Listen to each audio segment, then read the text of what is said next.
আসসালামু আলাইকুম এভরিওয়ান। আজকে আমরা এই ম্যাথের সমাধান দেখব। আমাদের এই চ্যানেলে আপনাদের জন্য বিভিন্ন চাকরির পরীক্ষার বিভিন্ন ম্যাথের সমাধানের ভিডিও চলছে। কাইন্ডলি আমাদের চ্যানেলটিকে সাবস্ক্রাইব করে দিবেন। তো চলুন এখন আমরা আমাদের আজকের ম্যাথের সমাধানে নেমে পড়ি। এখানে বলছে যে 150 মিটার লম্বা ট্রেন 450 মিটার লম্বা একটি প্ল্যাটফর্মকে 20 সেকেন্ডে অতিক্রম করলে ট্রেনটির গড় গতিবেগ প্রতি সেকেন্ডে কত হবে। অর্থাৎ আমাদের যেটা বের করতে হবে গতিবেগ, অর্থাৎ ms ইনভার্স 1, সেটাই আমাদের মানটা বের করতে হবে, মানে একক হচ্ছে এটা, আমাদের মানটা বের করতে হবে। তো আমাদের যেটা দরকার, মানে আমরা যেটা সূত্র জানি s ইকুয়ালস টু vt, মানে দূরত্ব সমান সমান হচ্ছে আমাদের গতিবেগ এবং সময়। তো এখন আমাদের লাগবে কি, গতিবেগ লাগবে, অর্থাৎ v এর মান লাগবে। তার মানে আমাদের কি হবে, আমাদের বের করতে হবে s বাই t। তো s মানে কি, s ছিল হচ্ছে আমাদের দূরত্ব আর t মানে হচ্ছে আমাদের সময়, তাই না? আচ্ছা, তো এখন আমাদের দূরত্বটা কতটুকু, দেখেন s এর মান আমাদের লাগবে। s এর মানটা কোনটা, মোট দূরত্ব। সো মোট দূরত্ব কি, একটা ট্রেন, সাপোজ মনে করেন একটা ট্রেন, এটা হচ্ছে সেই ট্রেনটা, এটা হচ্ছে সেই ট্রেনটা, এই ট্রেনটা চলতেছে, ওকে। তো এই ট্রেনটার দূরত্ব কত, এই ট্রেনটার দূরত্ব হচ্ছে আমার 150 মিটার। তো এই ট্রেনটা চলতে চলতে একটা প্ল্যাটফর্মের কাছে আসছে, এটা হচ্ছে সেই প্ল্যাটফর্মটা। হ্যাঁ, এই প্ল্যাটফর্মটা মনে করেন, এই প্ল্যাটফর্মটার দূরত্ব হচ্ছে আমার 450 মিটার, এটা হচ্ছে আমার সেই প্ল্যাটফর্মটা। তো দেখেন এখানে চলতে কি হলো, প্ল্যাটফর্মে সে ঢুকলো।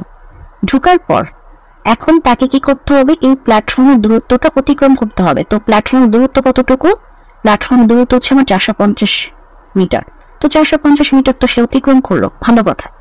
কিন্তু এই 450 মিটার যখন অতিক্রম করলো, মনে করেন এই যে এটাই তো ট্রেনটা, না এটাই তো ট্রেনটা। যখন ট্রেনটা এই জায়গায় আসে, আপনি বলতে পারেন ট্রেনের মাথা তো এই যে বের হয়ে যাচ্ছে, এই যে প্ল্যাটফর্ম থেকে বের হয়ে যাচ্ছে, তার মানে আমার ট্রেনটা বের হয়ে গেছে, অর্থাৎ সে দ্রুত অতিক্রম করে ফেলছে। বাট কাহিনী কিন্তু এটা না, কারণ তার শুধু মাথাটা বের হয়েছে, ট্রেনের পিছনটা কিন্তু এখনো আমার প্ল্যাটফর্মের ভিতরেই আছে। অর্থাৎ আমার যেটা হবে, আমার যে ট্রেনটা এই ট্রেনটা যে পিছনটা, সে পিছনটা যখন প্ল্যাটফর্ম থেকে বের হয়ে যাবে, যে আমার ট্রেনটা সামনে চলে আসছে, এটা হচ্ছে আমার ট্রেনটা। হ্যাঁ, এই যে ট্রেনটা, এই ট্রেনটা বের হয়ে যখন তার পিছনটাও আমার প্ল্যাটফর্ম থেকে বের হয়ে যাবে, তখনই কিন্তু আমার ট্রেনটা তার টোটাল দূরত্বটা অতিক্রম করতেছে, প্ল্যাটফর্ম প্লাস তার নিজের দূরত্ব। একটা ট্রেনের টোটাল দূরত্ব মানে কি, মানে একটা ট্রেন একটা প্ল্যাটফর্মকে অতিক্রম করা মানে কি, মানে একটা প্ল্যাটফর্মে ঢুকে, এই যে ঢুকে সে প্ল্যাটফর্ম থেকে বের হবে। তো বের হবে সে তার মাথাটা নিয়ে বের হবে নাকি পিছনটা সহ বের হবে, সে পিছনটা নিয়ে বের হবে না। তো তার মানে পিছনটা বের হওয়ার জন্য তাকে অ্যাকচুয়ালি কতটুকু দূরত্ব অতিক্রম করতে হইতেছে, তাকে দূরত্ব অতিক্রম করতে হইতেছে প্ল্যাটফর্ম প্লাস তার নিজের দূরত্ব। তখনই কিন্তু সে তার মাথাটা নিয়ে ঢুকার পর তার পিছনটা নিয়ে আমার প্ল্যাটফর্ম থেকে বের হয়ে যাচ্ছে, কারণ আমাকে বলছে প্ল্যাটফর্মকে অতিক্রম করছে। প্ল্যাটফর্মকে অতিক্রম করলে তার দূরত্ব বের করতে হবে, মানে তার গতিবেগটা বের করতে হবে। প্ল্যাটফর্মকে অতিক্রম করার আমার গতিবেগটা বের করতে হবে। তো প্ল্যাটফর্ম আমার কখন সে অতিক্রম করবে, যখন প্ল্যাটফর্মে ঢুকবে প্লাস প্ল্যাটফর্ম থেকে তার পিছন সহ বের হয়ে যাবে, পিছনটা নিয়ে সে বের হয়ে যাবে। মাথাটা বের হবে সেটা প্ল্যাটফর্ম অতিক্রম করা না, পিছনটা নিয়ে বের হবে তখন তার প্ল্যাটফর্ম অতিক্রম করা।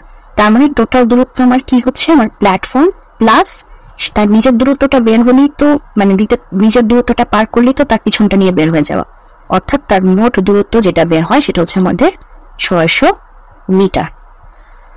আর সময় তো আমাদের দেওয়াই আছে যে 20 সেকেন্ড, এখানে দেওয়াই আছে 20 সেকেন্ড প্ল্যাটফর্ম অতিক্রম করতে, আমার 20 সেকেন্ড লাগছে। তার মানে এখন আমরা v এর মান বলতে পারি 200/20।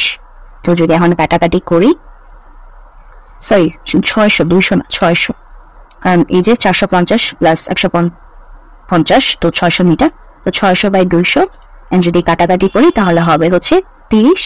সো 30 মিটার পার সেকেন্ড, কারণ এটা হচ্ছে আমাদের মিটারের হিসাব আর এটা হচ্ছে আমার সেকেন্ডের হিসাব।